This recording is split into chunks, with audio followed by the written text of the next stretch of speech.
كان هيبقى ضد الإنسانية وضد الروح الثورية، لأن زي ما سيادتك قلت بالظبط إن دماء أبرياء سالت في المدرجات. نعم. ورحلة بحث عن الحقيقة بطيئة جدا، وإن بالرغم من إن مذبحة بورسعيد دي الأبشع كرويا منذ بدء الخليقة، لكن أنا كنت بندهش جدا إن إحنا إزاي عايزين نستمر في هذه المسابقة اللي إحنا يجب إن إحنا نمحوها ونشيلها من ذكرانا، لأنها ذكراها أليمة للشعب المصري والمصر وسمعة مصر ولنفوسنا، وعلى المستوى المحلي وعلى المستوى الدولي. فأعتقد إن دي أول خطوة تفاؤل، لأن إحنا لأول مرة يكون عندنا نوع من الحزم.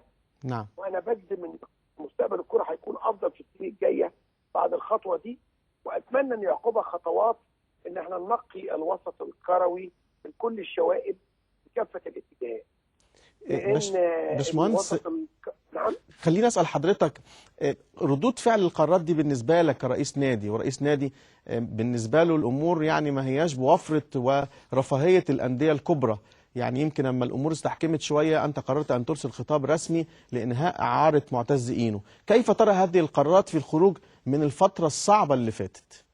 حضرتك انا مش باصص للقرارات، اولا انا ما ببصش ان احنا خسائر او ماديه، انا ببص ان احنا كانت خسائرنا على وجه العموم من الناحيه الانسانيه ومن ناحيه المبادئ ومن ناحيه القيم ومن ناحيه الاخلاقيات ومن ناحيه النظام ومن ناحيه احترامنا لنفسنا، كانت خسائر جسيمه جدا بشكل فظيع. نعم. ففي المقام الاول انا بتمنى ان زي ما بقول لحضرتك ان دي تكون هي الاطلاله الحقيقيه للثوره على كره القدم، واتمنى ان يعقبها خطوات ان يحصل تطوير وما تبقاش الفرق كومبارس وما تقدرش المسابقه لصالح فرقه واحده، وان يحصل نوع من التنقيه والشفافيه لكره القدم، واللوائح الفيفا هي اللي تطبق هنا. نعم. وان احنا ننظر الى التحكيم نظره اخرى، وننظر لشؤون اللاعبين، وننظر لكل الامور اللي بتدار في اتحاد الكره نظره اخرى فيها نوع من العداله.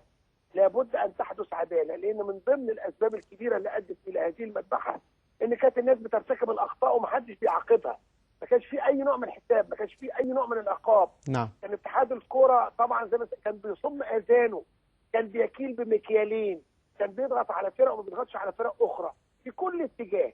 فطبعا لما ناس بتخطئ، وانا حذرت قبلها ب3 اسابيع وقلت هتحصل كارثه، هتحصل كارثه وهتحصل مصيبه لا احد يتوقعها، وحصلت. لان كنت شايف ان طالما لا يوجد عقاب ولا يوجد رد ولا يوجد معاقبه لاي مخطئ هيتمادى في خطأ وهتحصل كوارث. بيتوافق القرارات اللي صدرت النهارده عن الاجتماع يا باشمهندس فرج، بتتوافق قد ايه مع يعني تخلي الظروف افضل بالنسبه لنادي سموحه؟ يعني انت نسبه رضاك عنها قد ايه؟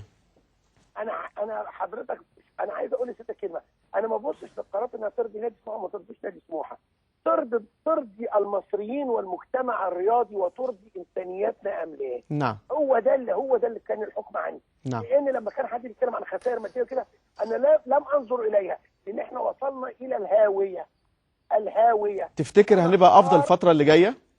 اكيد هتبقى افضل، بس انا كنت اتمنى ان تحصل اجراءات اكتر، كنت اتمنى ان المجرمين يتقدموا للعداله اكتر، انا كنت اتمنى ان احنا لازم يبقى عندنا تنقيه للوائح وتنقيه للنظم اللي بتحكم كره القدم، وهي يجب ان تكون مطابقه للنظام العالمي. نعم. انا نجيب لوائح الفيفا نطبقها. يعني حضرتك هي ارضتني في بعض الشيء وهو الغاء المسابقه. نعم.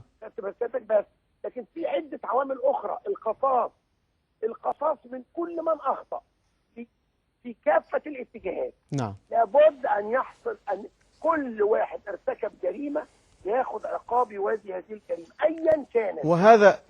وده اللي احنا بننتظره بالفعل، لانه ما ينفعش ان الامور تستمر اكتر من كده، وما ينفعش يتاخر القصاص اكتر من كده. ما حليناش توحيد حضرتك، ما حليناش الموضوع جذريا. نعم. جذريا احنا نعم. خدنا خطوه وعجزنا او اتكسفنا عن اخذ الخطوات التاليه. نعم. يعني خدت بس دي وجهه نظري. نعم. مهندس فرج عامر، بشكرك شكرا جزيلا على هذه الإضافة. هنقف وقفة سريعة ونرجع مرة تانية.